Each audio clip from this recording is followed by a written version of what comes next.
Hi, my name is Jonathan. Last month in my mastermind, a conversation about vision happened that I thought was really important to share some additional thoughts on.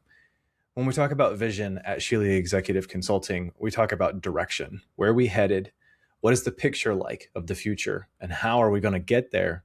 That includes vision, mission, which is the plan to get there, values, how we show up, and purpose. Why are we doing this? So this conversation about vision was important because we were talking about what happens if the vision isn't understood by anyone else in the company.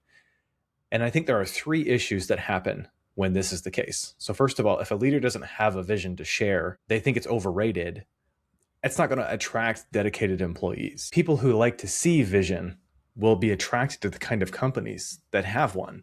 And so if you're not building a vision yourself, your company will drift. It's not going to intentionally move in a direction. If you think about the companies who are out building a vision and chasing that vision, we know where they're headed because they tell us that. And so if you don't have a vision and you've never told your employees or you've never told your market where you're headed, you're not going to attract the kind of dedicated employees that will sign on to be a part of that vision. I think another problem is that if leaders don't have vision, they will find that the employees will make their own vision up. So what does that look like? So this looks like an employee comes on board and loves to think long term, and you tell them not to think long term, or you tell them that you haven't thought long term. As a professional, they're going to come up with ways of filtering what they're doing without the vision that comes from you.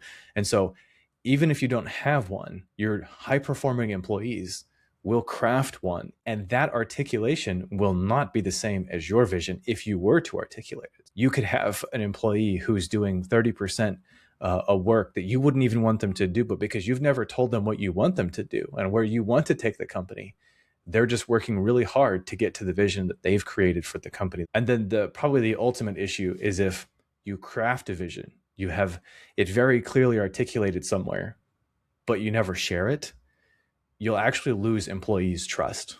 Because what happens is if you have a vision and you're making decisions with it and you've articulated it for your leadership team and you're able to choose the decisions for the company based on that vision, but you've never told anyone else what it is, none of your decisions will make sense. Your decisions only make sense to your employees when you give them the framework with which you're making those calls.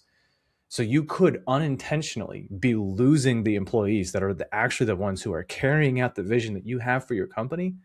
You'll lose them just because you haven't told them what that vision is. Now, I know there are lots of reasons why vision doesn't happen. Maybe it hasn't been dusted off and it needs to be updated. Maybe you don't know how to craft a vision, and that's a different kind of problem. And maybe you feel like you're exposed if you do actually give your vision away. And it can feel like a really personal thing to craft a vision for your company and for your team and for your community. And you don't want to share it because as soon as you share it, maybe it won't happen the way you want it to happen. And guess what?